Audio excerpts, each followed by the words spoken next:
सबसे पहले मैं देश के पहले प्रधानमंत्री जवाहरलाल नेहरू जी की पंक्तियों से शुरू करना चाहूँगी। 75 साल बीत गए पर उनकी आवाज़ अभी भी गूंजती है, उनके शब्द अभी भी हमारे कानों में गूंजते हैं। Long years ago we made a tryst with destiny, and now the time comes when we shall redeem our pledge, not wholly or in full measure, but very substantially.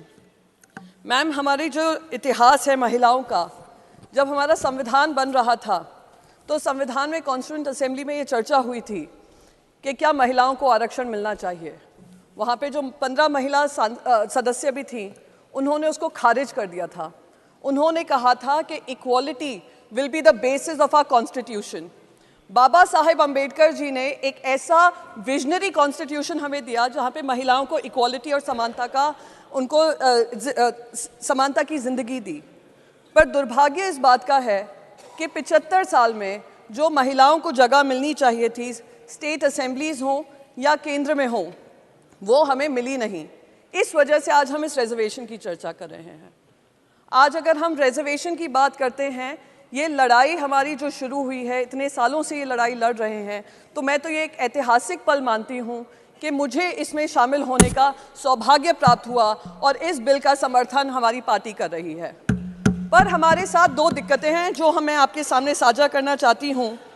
सबसे पहले तो 9.5 साल बाद 2014 के मैनिफेस्टो में, 2019 के मैनिफेस्टो में वादा था कि महिलाओं को आरक्षण मिलेगा, पर वो आरक्षण को आते आते 9.5 साल लगे। जेपी नड्डा जी ने बहुत सारी बातें कही। उन्होंने कहा this is the only way we can give reservation. मैं कहूँगी with due respect to him, this is not the only way we can get representation and reservation. 2010 का बिल ले आइए। 2010 का बिल लागू होता अगले लोकसभा इलेक्शन से।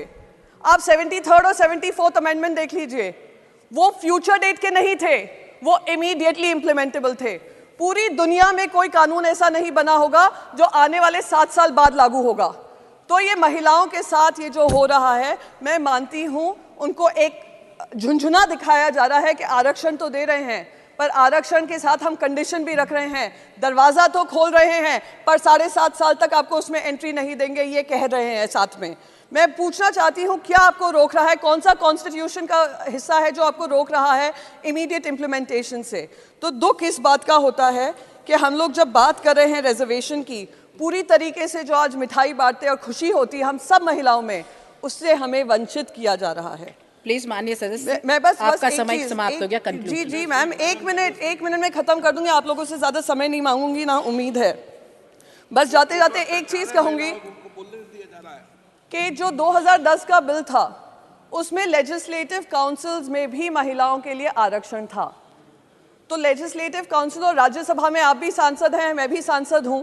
जितना लोकसभा में उन महिलाओं का रिप्रेजेंटेशन है, राज्यसभा में नहीं है। माननीय सदस्य, आपका समय होना समाप्त हो चाहिए। गया। बस इसी बात को कहते हुए मैं इसको वेलकम करती हूँ, मैं इसको सपोर्ट करती हूँ, और एक ऐसा ऐतिहासिक दिन हम रचने जा रहे हैं, उसको मैं आप सभी का, जिनने सपोर्ट किया है, आभार व्यक्त करूंगी। धन्यवाद। माननीय सदस्य श्री सुशील कुमार मोदी जी।